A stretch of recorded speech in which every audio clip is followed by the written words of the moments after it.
des généraux à la tête de Wazalendo. Nous allons en parler dans l'actualité du jour et voilà donc ce qui va résumer l'actualité du jour pour ce mercredi. Nous allons commencer à Goma où la régie de distribution d'eau annonce à travers un communiqué de fortes perturbations dans la desserte en eau potable. Cette petite perturbation affectera les quartiers situés dans la partie nord-ouest de la ville du Goma. Nous allons en parler dans l'actualité du jour. Et puis, sauf changement des dernières minutes, le chef de l'État congolais sera dans le chef-lieu de la province du Nord Kivu. Les samedis laisse entendre plusieurs de ses proches. Il vient donc pour sa campagne électorale en marge de sa tournée. Et puis, comme je le disais en résumé de l'actualité du jour, les volontaires pour la défense de la patrie ont dans un communiqué adressé leurs félicitations aux nominés généraux Padiri Boulenda et Mayanga, mais également Godas à la coordination des réservistes en République démocratique du Congo. Vous êtes nouveau, n'oubliez pas de vous abonner. On se retrouve dans la deuxième partie pour plus de détails dans cette rubrique consacrée au moment d'échange sur les questions d'actualité.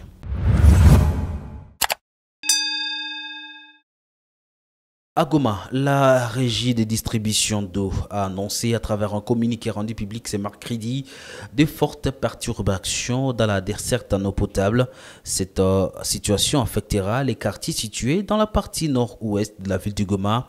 C'est suite à l'endommagement d'un tuyau sur son réseau de perturbations qui interviennent et qui vont certainement accentuer les problèmes de manque d'eau dans la ville du Goma.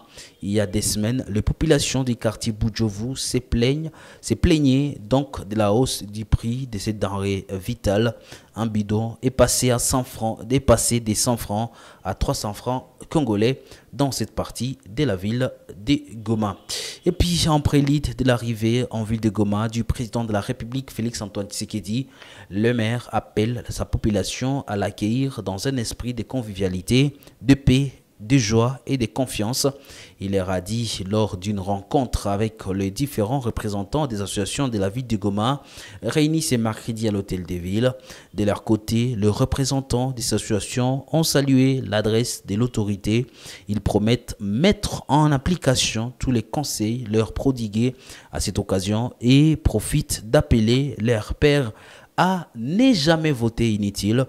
Parmi les participants à cette rencontre figure également la présidente de l'association des vendeurs des viandes, des vaches et des chèvres, Madame Rose Kibalangui, par exemple. Au-delà de ses honneurs, le président actuel en exercice a assuré gratuitement durant 3 ans la scolarité de ses enfants, d'où la nécessité de reconnaître ses efforts, laisse-t-elle à convaincre, sauf changement. Donc, il faut noter que le chef de l'État congolais sera à Goma les samedis, laissant donc attendre plusieurs de ses proches. Il vient pour sa campagne électorale à marge de sa tournée.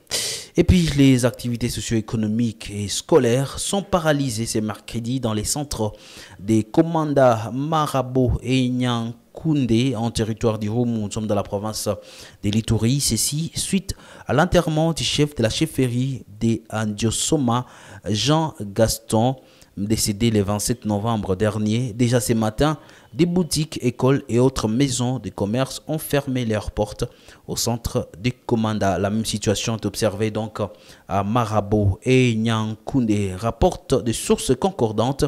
Et selon les habitants interrogés par Kivu Morning Post, seul le restaurant, d'autres officines pharmaceutiques, des stations-service sont autorisés de fonctionner dans cette partie de la République démocratique du Congo. Finissons l'actualité du jour. Les volontaires pour la défense de la patrie ont, dans un communiqué adressé, leurs félicitations aux nominés généraux Padiri Boulenda, Mayanga et Godas à la coordination des réservistes en République démocratique du Congo.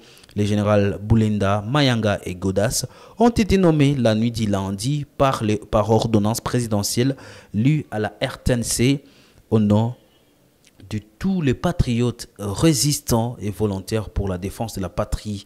Je présente mes sincères félicitations aux nominés qui sont aussi anciens résistants. C'est réjoui le général Guidon Chimurai, commandant des Wazalendo. Rappelons à ce niveau que les Wazalendo sont aux côtés des forces armées de la République démocratique du Congo depuis plusieurs mois dans des combats qui leur opposent à l'armée, ou plutôt aux rebelles du 1-23 soutenus par le Rwanda.